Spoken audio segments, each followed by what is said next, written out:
Okay, I believe I have a bad wheel bearing on the left front side. If you listen, once I get up to around 40 miles an hour and faster, you can hear a roaring.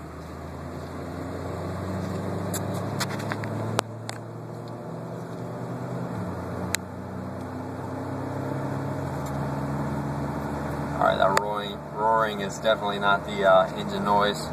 I'll put it in neutral. If you watch the RPMs drop, you'll notice that the sound doesn't change.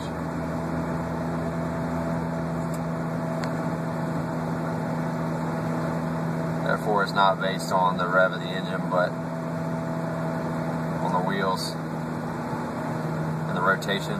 I lifted it up off the ground. I got a video of that too posted, and it made some noise.